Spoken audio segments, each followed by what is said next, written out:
is promoted as such. Okay, So wonderful. go for it. All Thanks right. for your patience. Everyone can hear me at this point? Who's on the call? Yes. Great.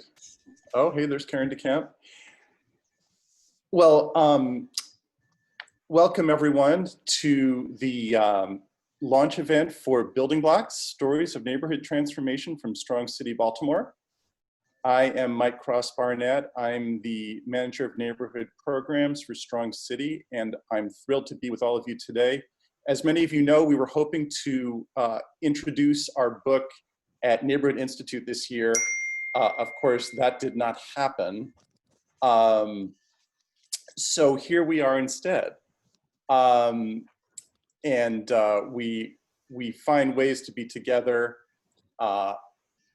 you know, when we can't, you know, be together. So it's, I'm calling it a blessing. This may be the new together, Michael. This may be together for a while. I'm getting a note from Karen Stokes. She would like to join the meeting, but is having trouble. We will work on that for you, Karen. I saw her, and I added her as a presenter. Great. So without any further ado, I would like to turn things over to Strong City's interim CEO, Reggie Davis, who will give us some words of welcome. Good afternoon, everyone.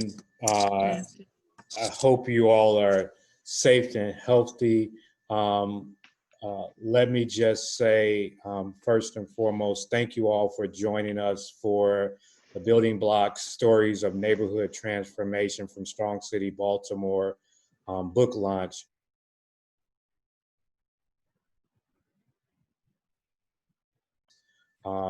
Working on documenting our stories and our impact for a while now, and just excited to share it with you today.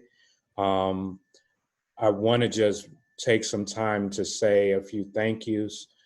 Thank you to everyone that has been involved in putting this book together, our writers, our editors, our researchers. Also, special thanks to those who have supported our community organizing work over the years, but particularly have helped us to chronicle the work that we've been doing around neighborhood building. And special thanks to the Fund for Change, Gold Sector Foundation, Johns Hopkins University, and Loyola University.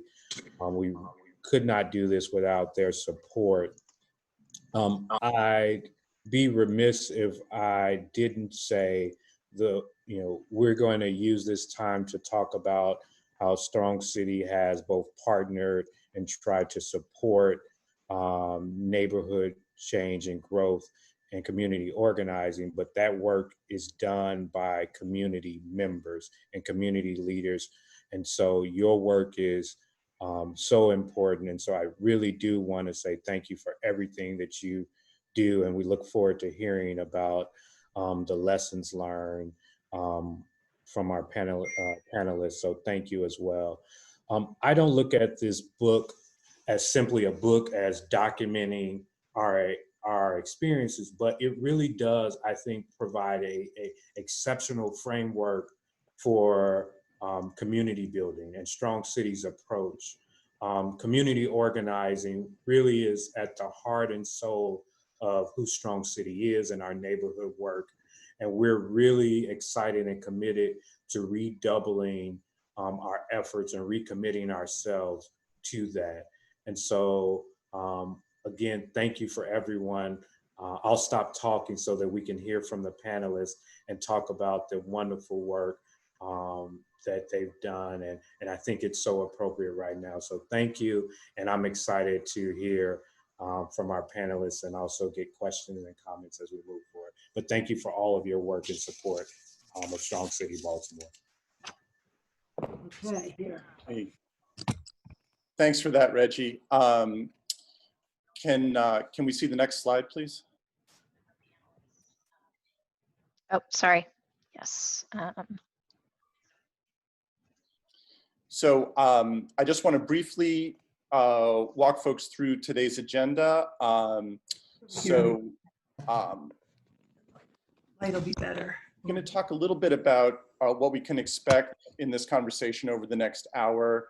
I'm going to make some brief remarks introducing the book, and then we'll look through, we'll take it kind of section by section of the book. I'll have some questions. I'll be calling on some of our experts in the audience here who were present in doing this work the whole time, and some folks who are you know, maybe newer to some of these neighborhoods and can speak to you know, what they see in their communities today. So we'll do that for Berkeley, Harwood, Remington, and York Road.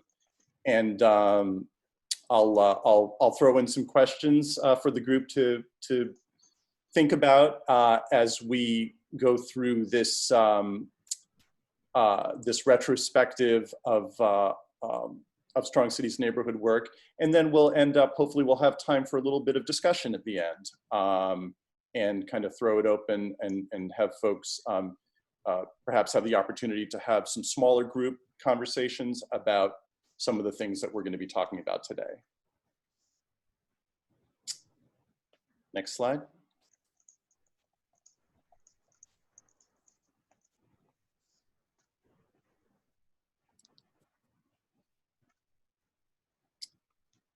Eva, can we, thank you.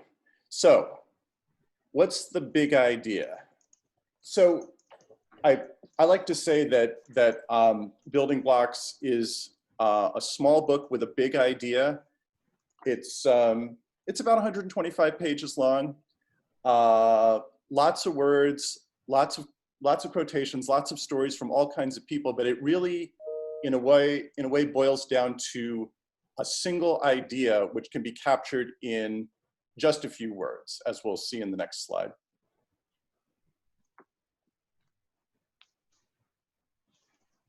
Organized communities are strong. It's really a four-word statement, but it's our watchword. It's kind of what we've lived by at Strong City for 51 years now. And you know, to my mind, and I'm sure to yours, kind of everything that this book is about, that this work is about, kind of goes back to this very simple concept. Now, you may have noticed that we hear some things in the news about organizers from time to time, and I'm, you know, we're of course, a non-political, nonpartisan nonprofit organization, so I'm not going to name any names today, but I have in recent times heard a lot of criticism of people who do organizing work, right? And interestingly to me, I've heard this from both the right side of the political spectrum and the left side of the political spectrum, but we sometimes hear criticism of professional organizers, trained organizers, and there seems to be an idea out there that something about having people who are trained to do organizing work means that their work or their actions are somehow inauthentic. But we know that effective movements for progress, whether it's civil rights or neighborhood advocacy, all benefit from people being well organized. You know, people like Martin Luther King, Cesar Chavez were organizers, right? Rosa Parks was an organizer. She wasn't a random person on a bus. You know, she was a trained person. She knew exactly what she was doing. I think what we've seen is organizing can be highly political at times, of course, but it doesn't have to be.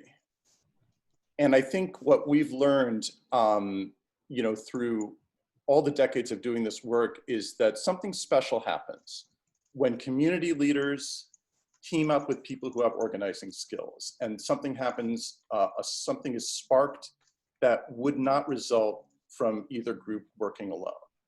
So that's kind of some of the core ideas that I feel are captured in Building Blocks. Next slide, please.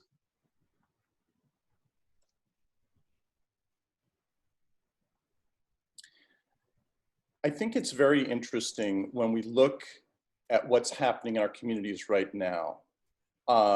And, you know, the big issue in the news right now is, you know, police brutality and the response to systemic racism. But just a week and a half ago, we were all talking about something else too, which was this pandemic that we're all living through, right? And that was kind of you know, the issue for the past several months. And there's something very interesting that you find when you look at the way Baltimore has responded to the COVID-19 pandemic. And that is that many of the neighborhoods whose mutual aid quarantine response has been very strong and very effective, they're neighborhoods where Strong City has worked or has had an influence. And I recommend you check out the Baltimore Sun article from back in March that made this point very clearly. Probably not a coincidence, right? All the things that we've been talking about for decades in terms of organizing blocks, having block captains, having coalitions of neighborhoods. It turns out that this stuff is very, very useful when it comes to something like responding to the pandemic. Next slide.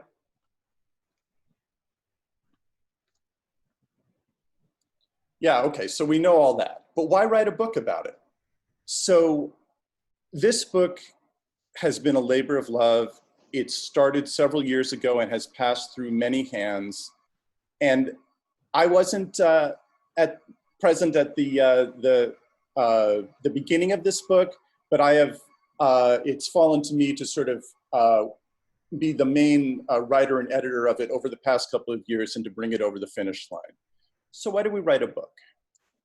Well, after 50 years, you know, this is something that Strong City has become expert in this topic.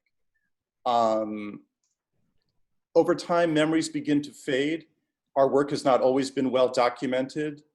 And we believe that people in other neighborhoods, in other cities, in all kinds of places can benefit from what we've learned. You know, we tend to celebrate the individual in our society, but we have found that, you know, really collective action also deserves to be celebrated, also deserves to be lifted up. And, you know, we say all the time that Baltimore is a strong city, and I like to think that that's more than, you know, that's more than just words.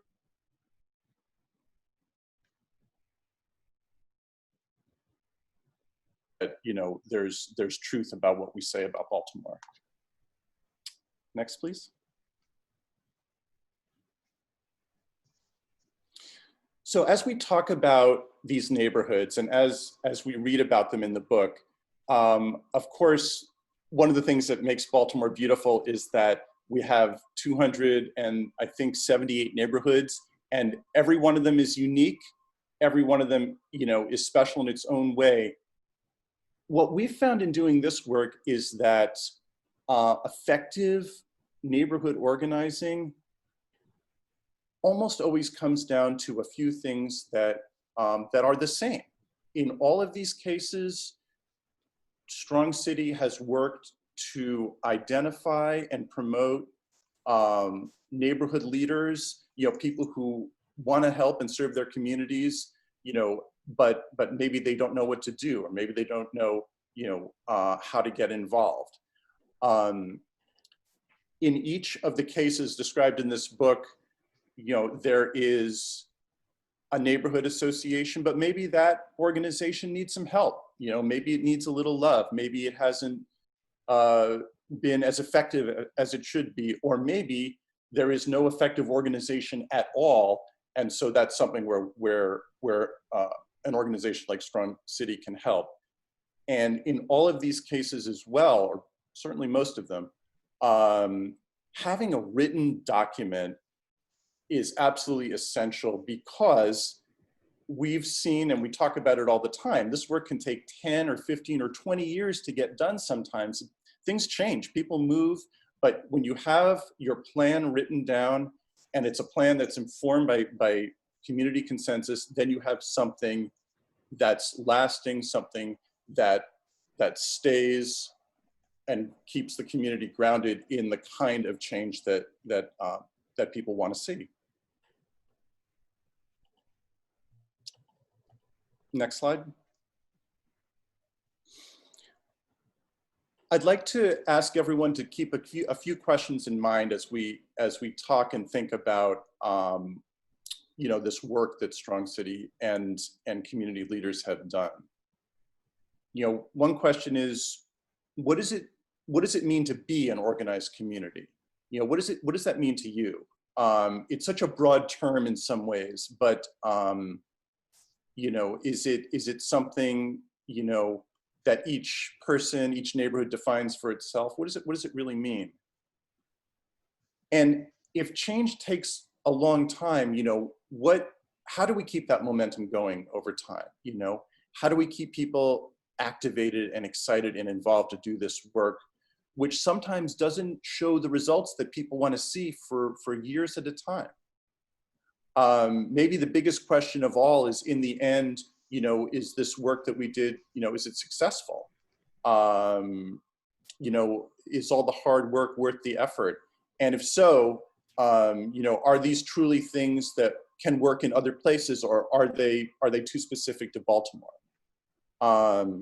And finally, something that I know is on a lot of people's minds is, is there a real connection between Strong City's way of organizing and the change and protest movements that we see happening on our streets today? So just things to keep in the back of your mind, and we may revisit those questions later in the session. Next slide.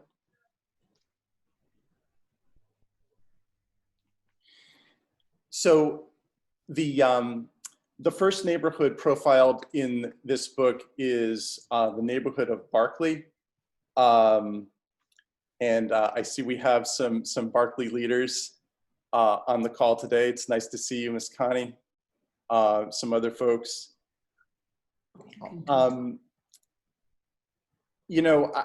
was reading about Barclay the other day, and in the book, and every time I read this book, something different pops out at me. And the thing that jumped out at me this time was, it was just incredible how many different kinds of support went into the work that was done in Barclay over the years. I mean, from the VISTA program to Baltimore Community Foundation and their support for block projects. There was support from the Lutheran Brotherhood, the Parks and People Foundation, of course, all the great work that Telesis did all those years. There were contributions from the Greater Homeward Interfaith Alliance in their support of the Summer Rights Program, the Eisenhower Foundation, and it goes on and on and on. And so, Connie Ross, can I ask you, when you look back at that and kind of where things started off in Barclay, when this all kind of got started with the Project 5000 and the Barclay Leadership Council, and how that grew into what became Barclay Midway Old Goucher Coalition. What were you?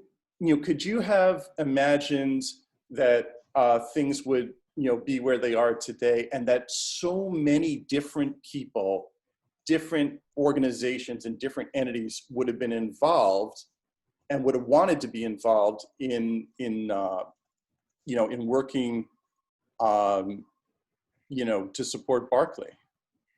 I think what happened initially anyway was the fact that once it was decided that Barclay was going to have some sort of rehab program after 30-some years of a disinvestment from the city, then to be truthful, one of the things that was set for us as when we first began the plan was the fact that the city mandated that Berkeley work along with the surrounding communities. And so initially, that was part of the plan and part of the fact which took us to the strategies then that definitely were planned and worked for Berkeley. Before that, Berkeley kind of sat in the middle of some neighborhoods then that were thriving and some neighborhoods that were not particularly interested in Berkeley. I think mainly at that time was because of the socioeconomic differences with the communities. And so as time went on and people found out that the residents of Berkeley weren't any different from anybody else in the city, and that we wanted the same things that everybody else wanted and certainly needed the other things that everybody else needed. And so the residents were really willing and able then to put their best foot forward and come together with anybody who said that, okay, yes, you know, that we will help you. And so we had so many people then in organizations and agencies that helped us then to get where we are now. And you know that I'm real excited about where we are. Well, maybe I'll talk about that later if we get a chance about what I think could be better for Berkeley. But as far as BMOG goes and the relationship that we have had with Strong City Baltimore, then I think that that certainly is the thing that has pushed Berkeley forward to where we are now. That's great to hear, Ms. Connie. Yeah, one thing I'm really struck by is the fact that you came up with this plan for exactly what you wanted to see and you know, it was written down and it was something that became like, you know, the sort of the Bible for the blueprint for, you know, what was going to happen in Berkeley, and was able to, so when you were working with Strong City or working with Telesis or working with any of those other organizations, all of which had a hand in Berkeley, there was something you could point to and say, this is the community we want, this is the vision that we want to have. Yeah, I think one of the things that kind of pushed us along with this redevelopment project was not only the fact that we needed a better housing stock, but the fact that we certainly needed some help in being organized. And even though we had the Berkeley Leadership Council that Strong City helped us with initially, that the thing that we were concerned about at that time was just cleanliness and trash removal and getting people to understand that this is your community. And from that then grew the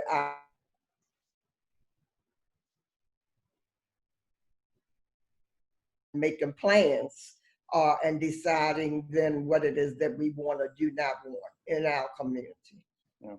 And as the slide here shows, people can see, one thing we've done in this book is at the end of each chapter, we've listed out, you know, what were the strategies that each neighborhood, you know, had in mind and implemented. And, you know, so we see that the things that were important to Berkeley was having, you know, that plan that was very specific about wanting a mixed income, racially, ethnically diverse neighborhood with different kinds of housing and preserving, you know, a lot of the historic features. And but in bringing the plan about, as I know you like to talk about it, you know, but it wasn't just housing. There had to be a community aspect as well. There had to be, you know, all these elements that we know go into making a strong community. And that's where Strong City was able to help connect Berkeley residents with, you know, some services that were needed along lines of education and employment, some social services. And I know you said there are things that probably still need to change, and I think that's probably true of every neighborhood, because if we had a neighborhood where nothing needed to change, I think we'd be in paradise, and we're definitely not there. Yeah, you're right. Mike, I just want to add one other thing. Karen Stokes here, who worked with Connie for almost 14 years.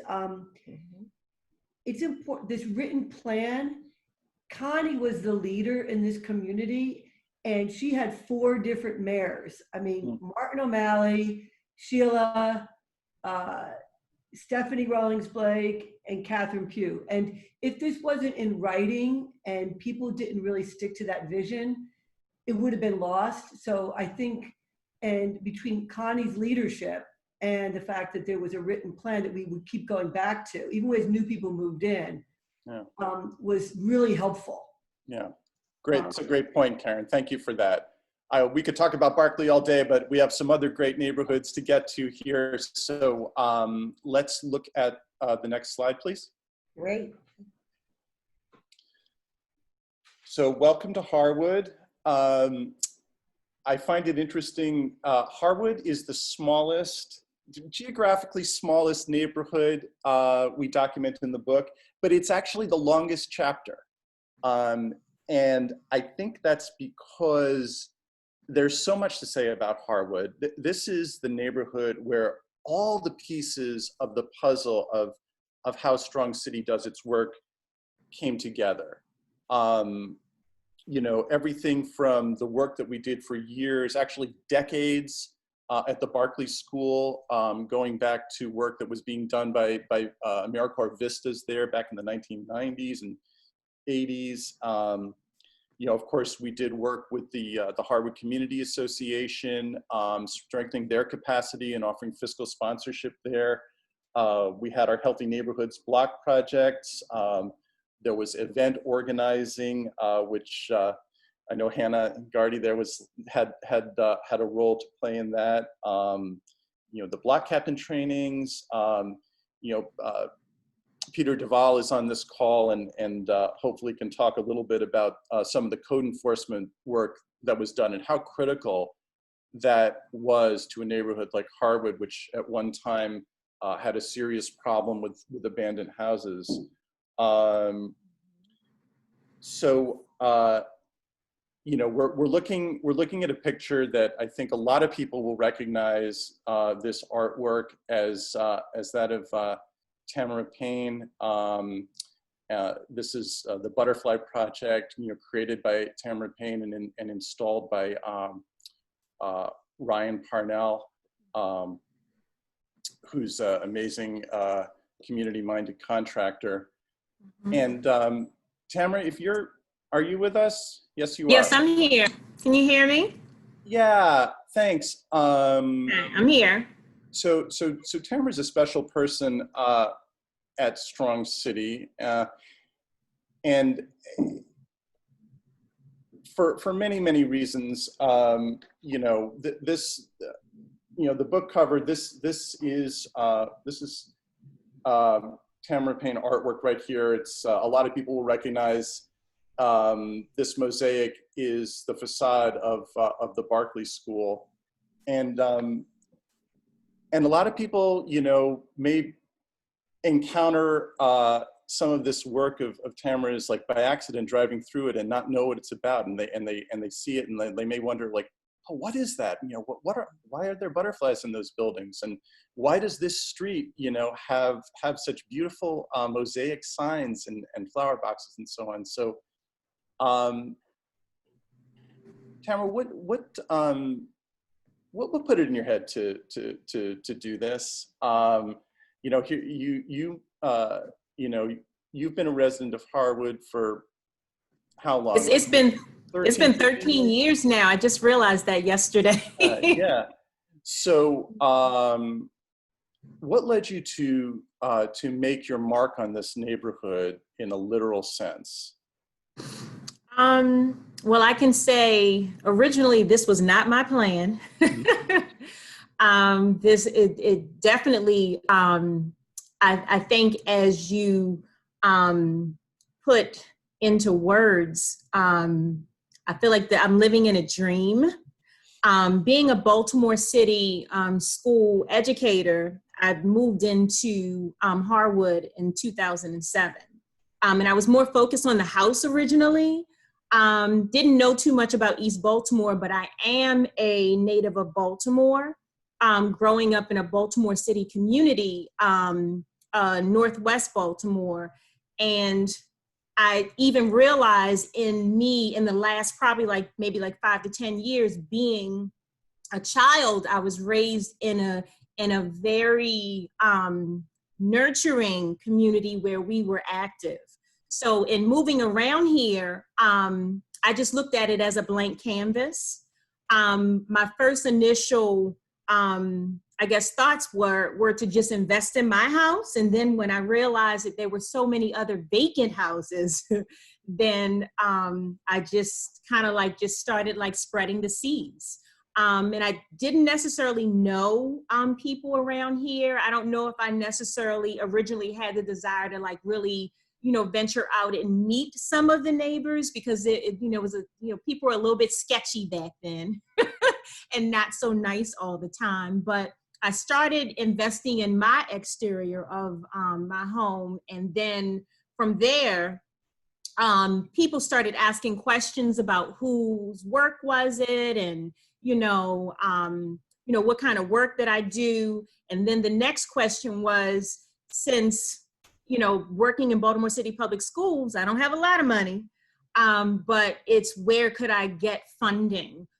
There were a few other organizers around here and a couple of mission houses. So I just started asking questions and a few people pointed me in a direction of the Charles Village Association and then most importantly, Strong City. And that's where it really all began. I felt like I didn't necessarily know what I was getting into. But it was just questions about, I think, originally funding for greening projects.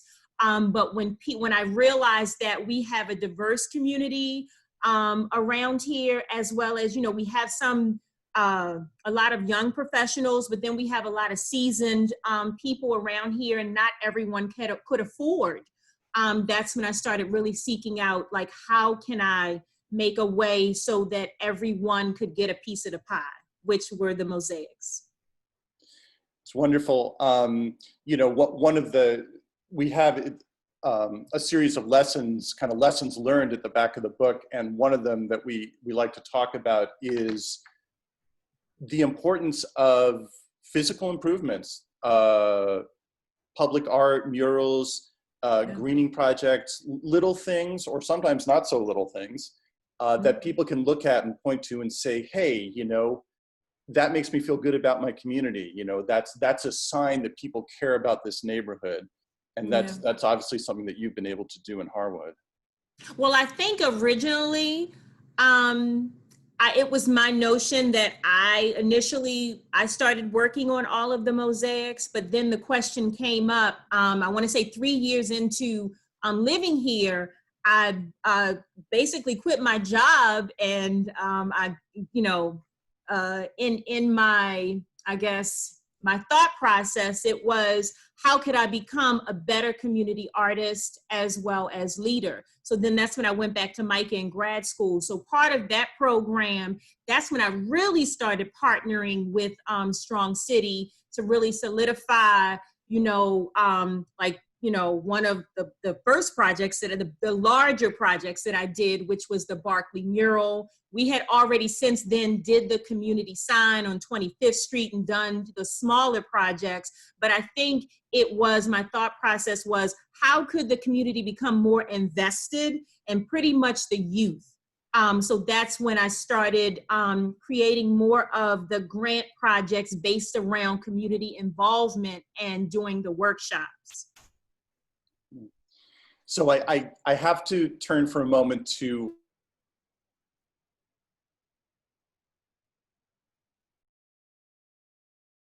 I challenge you to find it on a map.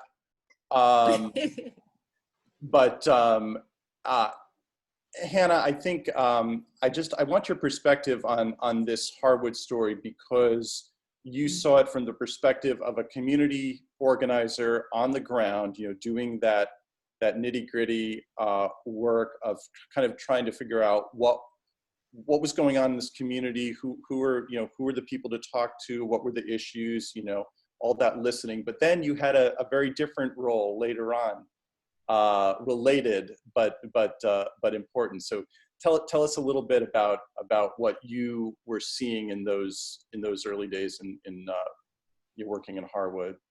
Sure. Well, I was seeing a lot of Tamara, so that was great. And I hope my connection is okay. I am in Moldova, which is a country in Eastern Europe, so I hope my connection is okay. We hear you. Okay, great. Yeah, so thanks for inviting me to participate. I saw that Dick Cook and Lane Victorson are both on the call too, and hi to you both. You know, I started working with Greater Homewood Strong City as a graduate student at the School of Social Work at University of Baltimore School of Social Work and Maryland Baltimore School of Social Work, and I was a fellow with Greater Homewood at that time as a community organizer, and was really so fortunate to just get to know the neighborhood that I was living in. I was living in Charles Village, just right on the edge of Harwood and Charles Village, and it was just a really incredible opportunity for me to really just get to know neighbors and residents of the community that I was already living in, but was very new to at the time.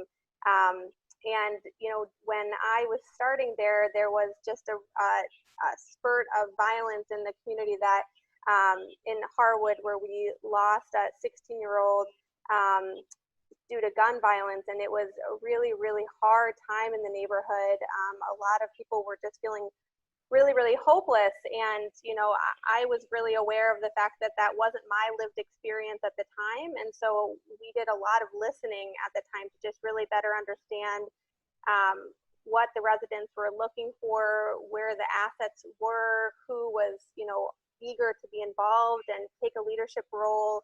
And again, Tamara was right there with her neighbors.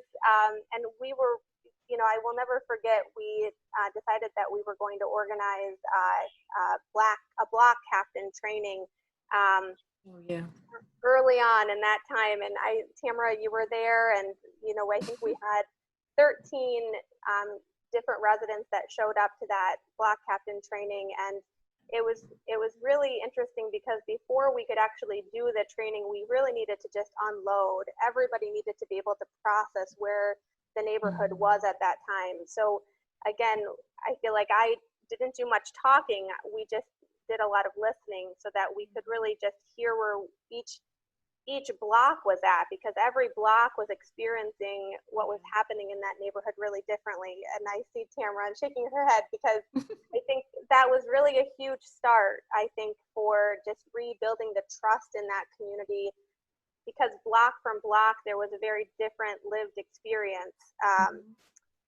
So yeah, so we did that. We did this block captain training, and out of the block captain training, it was just really apparent that without a solid neighborhood association, the block captains didn't have a cohesive place to continue to meet. So yeah, so we really just kind of built from that foundation, rebuilt that neighborhood association, and just allowed the block captains to become the institution. And I don't know, Tamara, if you want to speak to that a little bit, because I think that was really the beginning of kind of the process of thinking through what was, you know, where Harwood wanted to see itself in the future. Yeah. Well, I think I just want to say first that the relationship building, I think originally for me was probably like the most difficult thing. because I felt like a lot of people were resistant to change. They were so used to things being the way that it was, you know, even visually, you know, because everything I'll say that, even in trying to have conversation about whether to do or not to do certain things became a challenge because people to a certain degree were negative. So I think building a trust with Strong City, you know, and other partnerships, and allowing community members to know, and, you know, homeowners to know what people's intentions were, because I think in the past it had been very negative. So I think even for me, so I think me personally, I felt like a lot of people, there was fear centered around people either saying or doing certain things. They felt like because certain things specifically happened on my block, you know, with homes being firebombed, you know, and different things. So people were actually even fearful for me for speaking out and wanting to, you know, bring some type of change. And I think, honestly, I can say that the advantage for me is that I didn't really know what happened. And I really wasn't too focused on what happened, but I was focused on more of what we could do to make things better. So I think like that, this relationship building, even today, is like so important, you know, to keep, you know, building more bridges and partnerships, but also making sure that community members are in on what is happening and what they want to see. Yeah. And I remember in those first meetings, you actually said that. You said, we've got to stop looking at the past and we've got to look forward. I remember that so vividly. And I think it was a huge turning point for that block captain training, those residents that had agreed to come into that space, but were hesitant to step into that position. Yeah. Yeah. So we have to move on from this great conversation about Harwood. I wish we could talk all day about all these neighborhoods. They all deserve it. But the only thing I'll mention before we leave Harwood is something Tamara just said about how important it is to understand what community residents want. And of course, one of the things people in Harwood wanted was to still have their community center, their rec center. And so we don't have time to talk about it, but working with Harwood residents, Strong City, and with help from Hopkins, we managed to reopen that rec center as the 29th Street Community Center, and Hannah Gardi was the first director of the community center. So a woman of many parts, to say the least. So let's segue to Remington, because I think it's an interesting juxtaposition. You know, one of the things I think Tamara just said it. You know, people are resistant to change very often, and I think I may ask Paul Brophy to speak to this a little bit. Remington was a place where things kind of continued for a long time, very much the same, maybe getting a little bit of deterioration in quality of life over a long period of time. And while there was a neighborhood association there, it wasn't necessarily working to bring about you know, any kind of vision or idea for what folks in Remington wanted to see. So Paul, when you started doing your observations and work on what was going on in Remington, which was what, like 2004, 2005, something like that. Right. What really struck you at that time about you know, the condition of the neighborhood? Thanks, Michael. So the context for my work in Remington was Hopkins had engaged me. I was working very closely with Salem Reiner and others at Hopkins. Hopkins was very worried that here, immediately adjoining our campus, we have a neighborhood that we're not sure about its future. It may really decline over time. And I would validate what you just said.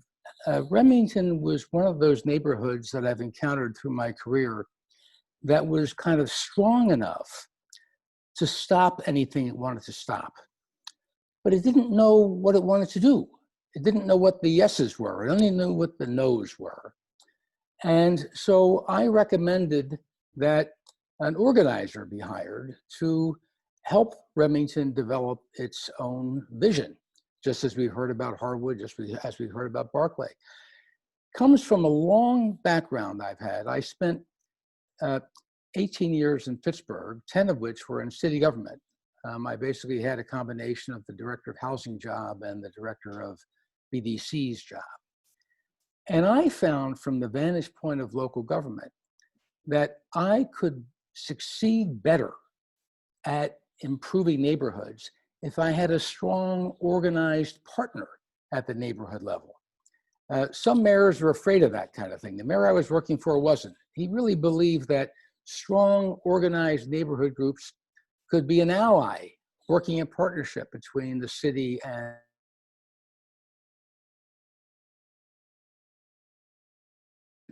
so it could be a better partner with the city government, with Hopkins, have the community more well knit together so it had its own vision for the future and could begin to say yes to some things rather than just saying no.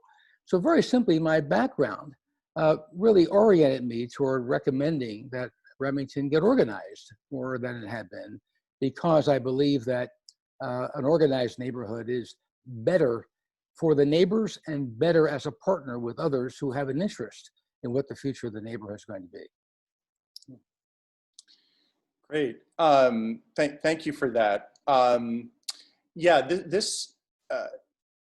what I find so interesting about the Remington story, as far as Strong City goes, is I think this is a good example of how, paradoxically, if we succeed as organizers, we end up eventually putting ourselves out of business, right? Because if you're still organizing your community, as a as a trained outside person, 5-10 years later, so on, you're probably doing it wrong, because it's the whole point is that at some point, this neighborhood becomes strong and is able to organize itself. And I mean, to my mind, that's exactly what we've seen. So we have Phong is here from GRIA, I see on the call, and you might speak to this for a moment, Phong, if you want. But when you read the book, Strong City, and in the Remington section, Strong City kind of disappears from the story almost in the last 4 or 5 pages, because by 2013 or 14 or so, GRIA was really up and running. The Remington neighborhood plan was in place, and this community was ready to fly. Yeah, that's really funny you bring that up, because Paul, I think you're exactly right. That is how it was explained to me when I moved into the neighborhood. I'll say I moved here in 2015, so I kind of benefit from all the work Strong City has done, as a leader in this community. And I only became aware of our history of Strong City a little bit after. But when I first moved to the neighborhood, I attended a GRIA meeting, and in that meeting, we discussed the other neighborhood association, RNA, and I had some thought in my mind, like, did I accidentally join the wrong side in some kind of conflict or something like that? And so now, as president, I tell my board members, have you ever been to an RNA meeting? And they'll say, no, what's that? And I say, you should go to one to understand history of our neighborhood and where we've come from and how far we've gone. I think that's important. And I think in terms of like how much we've grown, I guess I'm an example of that I, again, moved here in 2015. Excuse me, somebody's knocking at my door. I'm so sorry. Sorry. I have someone, I'm on the phone right now. Oh, who's this? What's that? Oh, are you in your car? This is the hazard of working at home. Yeah, that's how you know it's a real neighborhood thing.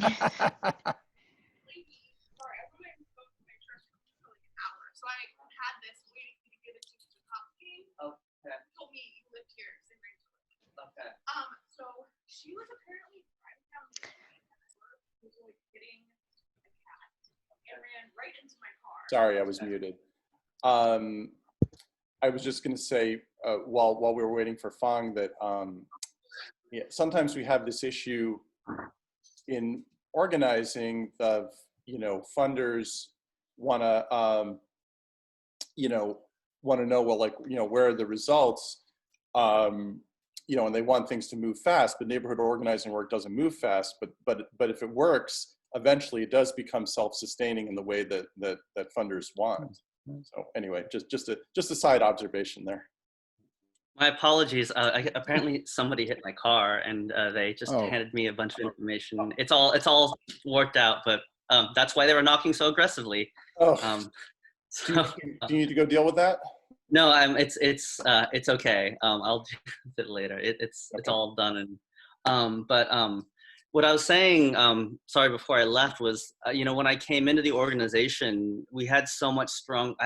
One of the things I tell everyone, like, my job was almost easy because we had so much strong leadership. I felt very supported through all these changes. Even when the president stepped down, the prior president stepped down, I felt like the rest of my board had strong experience doing these things. Our land use committee, which had supported in a very careful community different way, supported businesses, small businesses, all the greening efforts that Molly's has done with Sisson Street Community Park. There were so many aspects that I felt were very healthy. It allowed me to build new projects and work on diversifying our board and work on just of reaching, especially for older residents. We're at the time I came on, we were ramping up our home repair committee to do things like window replacements and roof replacements for our older residents on fixed income. Like, there was a lot of things that were already moving, already good momentum, and all I needed to do was kind of keep an eye on all of them because we had leadership to handle these things. And it was so, new things happen, new challenges happened, and the neighborhood is changing very quickly. It always feels like we're in transition, but it really speaks to how we were supported for so many years that when I came on, I felt like we had, a really good board. Mind you, we debate about everything, we argue about everything, we have different opinions about just about everything, and it's okay that way, but it's healthy, and I think that sort of speaks to how much we trust each other and how much we have shared values.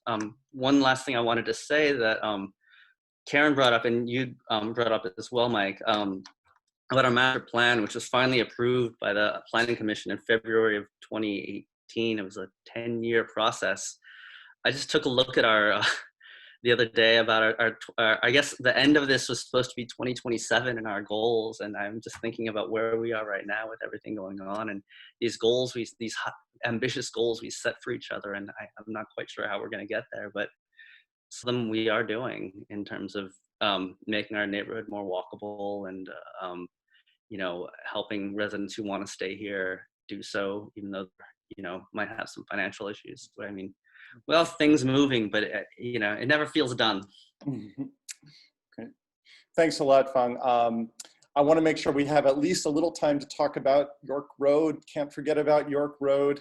And I just, wow, this hour has flown by. And thanks for sticking around a little longer because there's something special about the York Road partnership. This is it's the one of these things that's a little bit unlike the others in the book, just in that these other neighborhoods are geographically compact, discrete communities where you can sort of get your hands around it. But wow, York Road Partnership is a big, sprawling organization, couple dozen neighborhoods, nonprofits, schools, and congregations all the way from Charles Street to the Alameda and from 39th Street up to the county city line. So I guess the question, I'm going to just throw this right to you, Karen DeCamp. How in the heck do you did you organize 25 different neighborhoods and churches and schools and so on with a vast diversity of folks, and really, to be honest, one of Baltimore's most challenging divides when it comes to racial and economic stratification on either side of York Road? Well, Sandi McFadden, who's also on this call, can chime in on this as well. But I mean, I think we built on, I didn't organize it myself. I mean, I built on the work of the folks that came before. And I think we all benefited from a really extensive kind of planning charrette to create the Strategic Neighborhood Action Plan. Which when I was starting to get involved in, the early 2000s with York Road Partnership was great because, as you all said, you need to hear from a lot of people and take what you hear and what you're listening for and put it in a document that starts to articulate the vision of how people want to have their community evolve. So we created that Strategic Neighborhood Action Plan out of hundreds of people coming together in town halls and smaller planning meetings. And I think that we really built on the idea of this York Road Partnership being a way to kind of provide a zipper to unite both sides of York Road. I mean, it's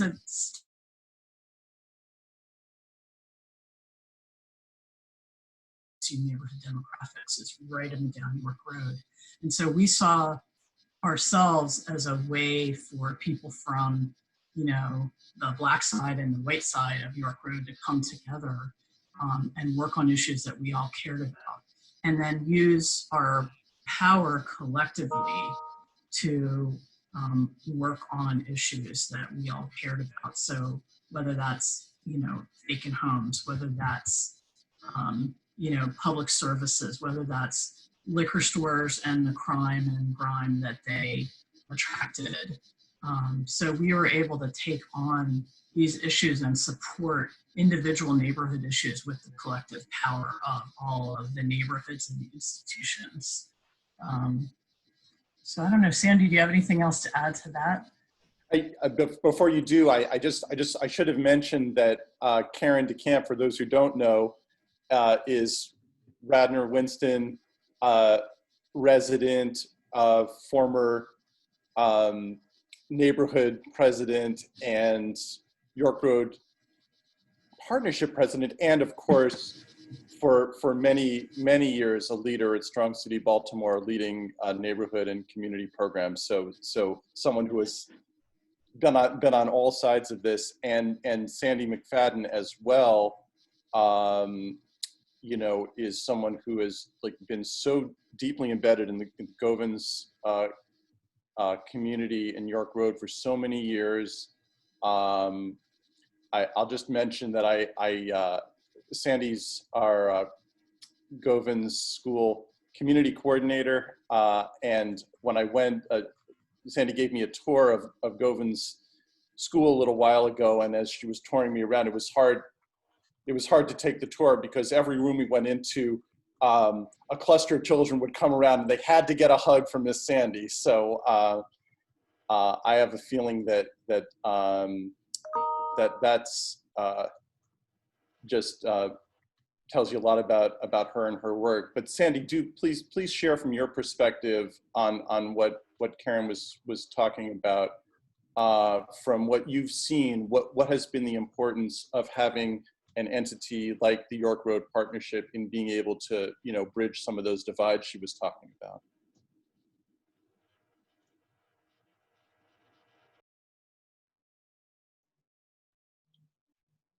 I can't hear Sandi. Can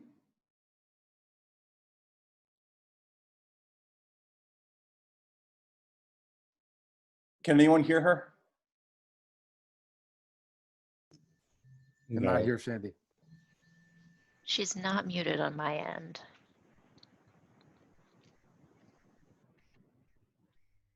Sandi, if you're on a,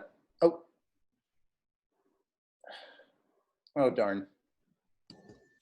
Can you hear me now? Yes, we Yay. got Sandi. We have Sandi. Oh, and now you went away again.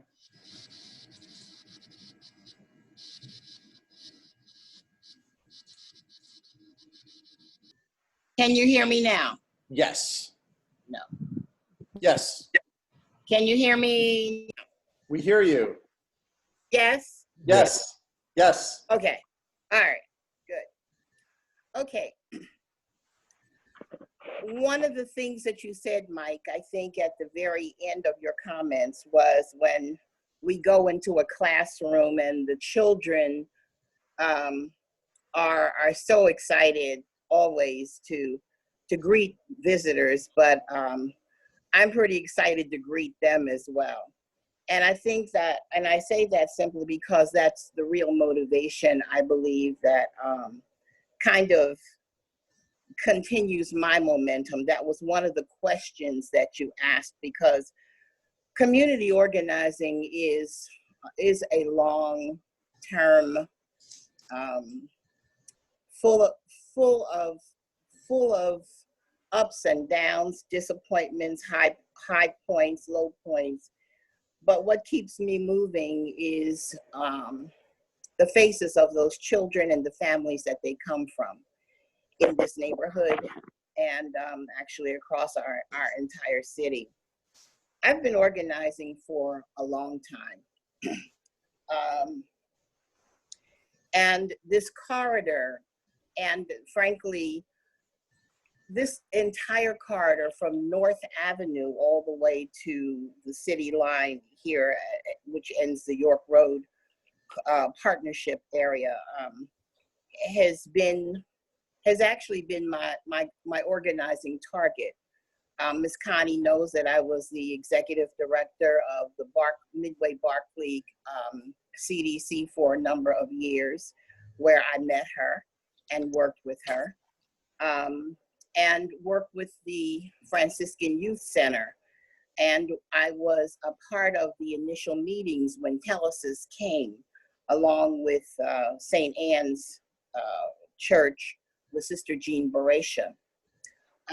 We were actually a part of, for I guess maybe the first 2 years of the deliberations that went around Telesis, and looking at what the impact of all of that housing and development would mean with mixed income coming into a neighborhood that had been so violated by drugs and alcohol and so much crime for so many years.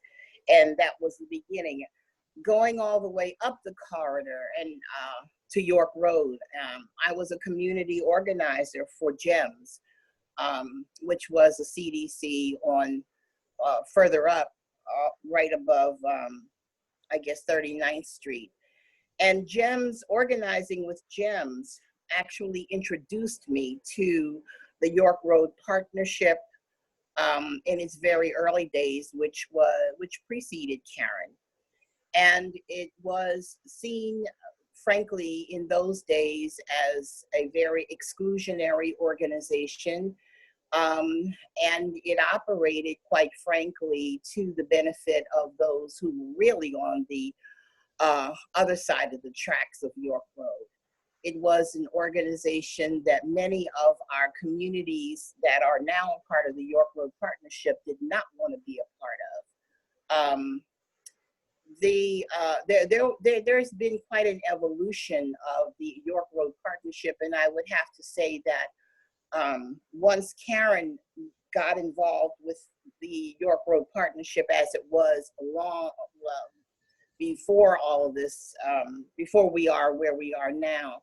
It was really Karen that began to bring a vision of the importance of diversifying the partnership and the importance of giving voice to the 22 communities that were a part of the York Road, that are a part of the corridor. So that's been a process. It's been a process, and there have been many community leaders who, you know, who have stepped forward and who have joined hands to be a part of the partnership. There have been many, I guess there have been many, I guess, perspectives about the work of Strong City during that time. I would have to say that one of the strongest things, I think, to the credit of Strong City has been the importance that I feel they placed on developing community-based leadership and having AmeriCorps Vistas there that were actually wonderful in many ways, and then having the presence in later years of Christian, what's Christian's last name, Karen? Christian Hall. Hall, yeah, I couldn't remember his last name. So Christian was amazing at trying to build the leadership and the confidence of many of the leaders who were emerging on the east side of York Road. His presence is really sorely missed, to tell you the truth, even now. But Strong City was incredible in terms of building community capacity. And that still exists today. So, you know, unfortunately, we've lost pretty much all of the staff that, we've lost the physical staff, but we haven't lost the spirit. And thank goodness we still have people who are still involved because they live in the neighborhoods. So even though Karen is in another part of the city working, she is here along with many of the community leaders, particularly on the east side. And when I talk about community leaders on the east side, I'm talking primarily about African-American community leaders who are taking real steps at political involvement, and being engaged in housing, being engaged in a number of other areas, particularly around environmental issues, around the arts. We have really, we've really stepped up in many ways to empower and to make certain that many of the folks and many of the communities are getting access to resources that we haven't had before. Is it perfect? Oh, no, it's not. Is there a lot more to do? Yes. We are working with many of the organizations like Loyola. We're looking at their core values. They're striving, as many of the nonprofits are, to have an anti-racist strategy in their organizations. I think that is very essential at this time. Not only the nonprofit organizations and the educational institutions like Loyola, like Notre Dame, like Towson need to really take a strong look at how they might be able to really come alongside of our communities and our schools in stronger ways than they have before. So the York Road Partnership, I think, has been and will be and will continue to be a very strong force. I think in this city, it's one of the strongest organized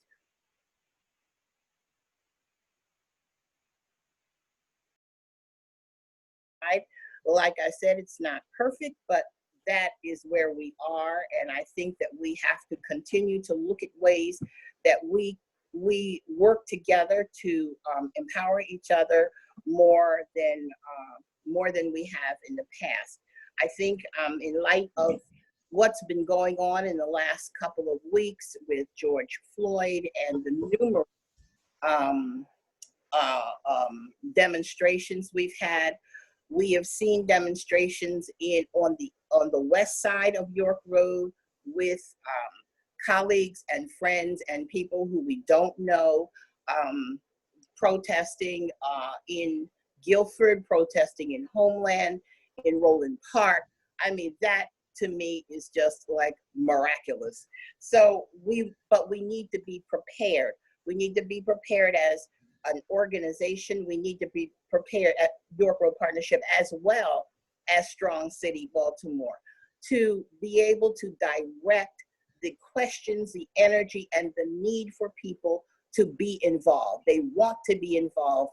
How do we make certain that it's not only about revision of the police and the way in which they police, but also look at broader ways that we might be able to engage our friends on the other side of York Road in understanding and relating and using their resources and leveraging what they do and what they know and what they want to do to make Strong City a better organization as well. Done.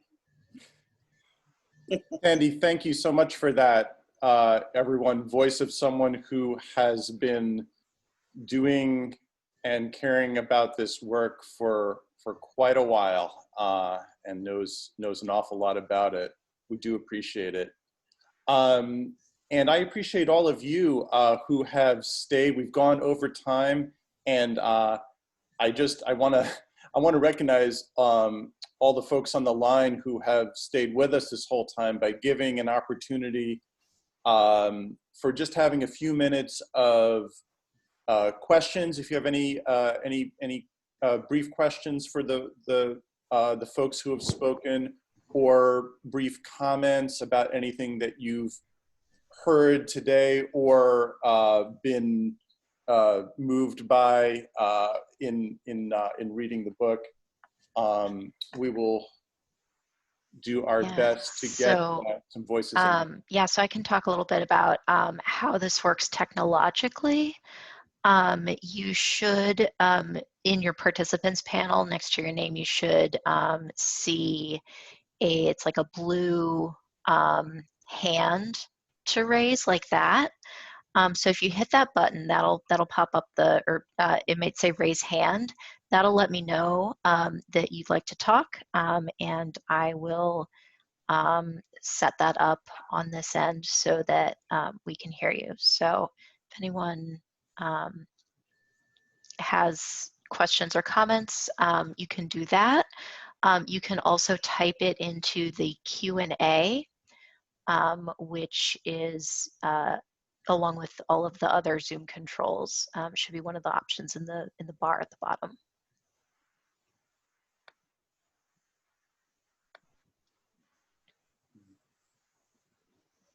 And when you do speak, be sure and let us know who you are, because a lot of us know each other, but maybe we don't all know who everyone is.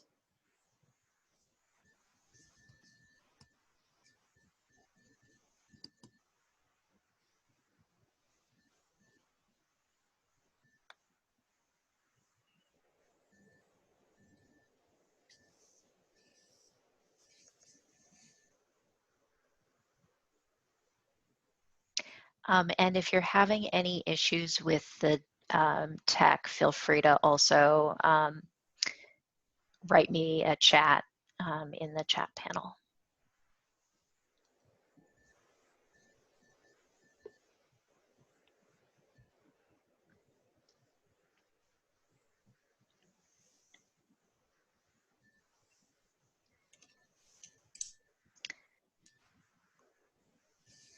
All right, Mike, I'm not seeing any. No questions for our illustrious panel?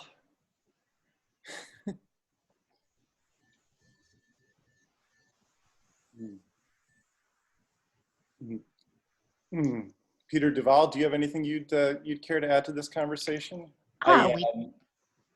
Sorry. we do have a question from Georgia Okay. now.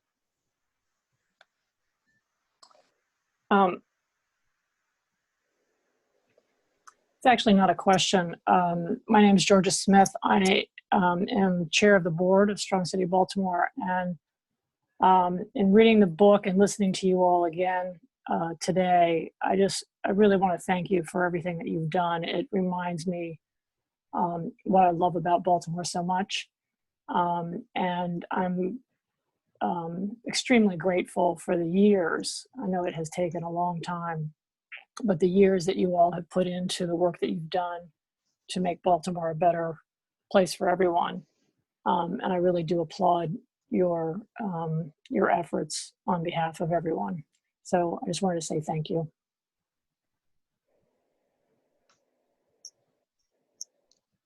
Thank you, Georgia.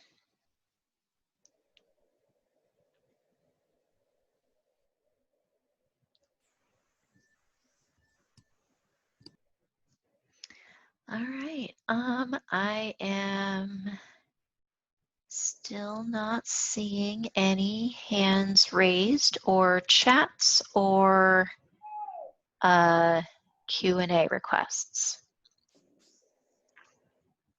And we are over time, so maybe we can wrap up. We are always available after the fact to stay in this work with y'all, and we'll be keeping an eye on this video on Facebook, so that any follow-up conversations can also happen there. Yeah, I just want to thank everyone for coming and being part of this today. You can learn more and support our work, of course, at strongcitybaltimore.org. We are indeed selling this book as a fundraiser for Strong City's operations. So if you like what you've seen in it, help us spread the word. We've been selling it at the 32nd Street Farmers Market last couple of weekends, had some great conversations with folks there on Saturday, including Dick Cook, who I see is on the call, former Strong City executive, and some other wonderful people. So yeah, thanks very much. One other thing is Neighborhood Institute, with any luck, we will have a Neighborhood Institute this fall.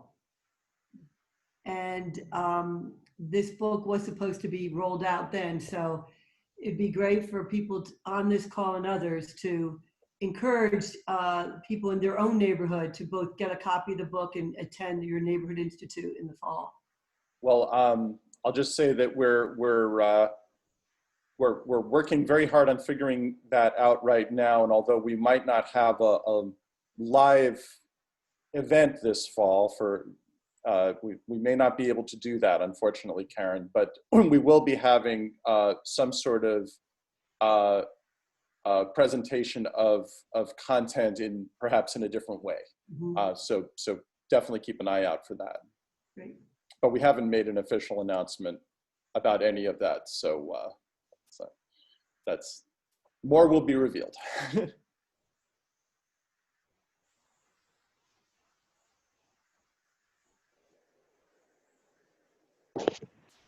All right, well, we still haven't had any new questions come over any of the channels that I'm monitoring. So let's let folks get back to their day. All right. What time is it in Moldova, Hannah Gardi? It is 10:30. 10:30? Yes. Guys, Hannah has to go to bed. Yep, I'm on my way.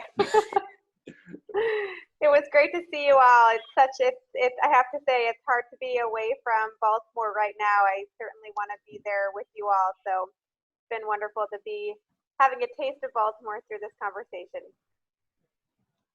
We will meet again. Yes, love to you all.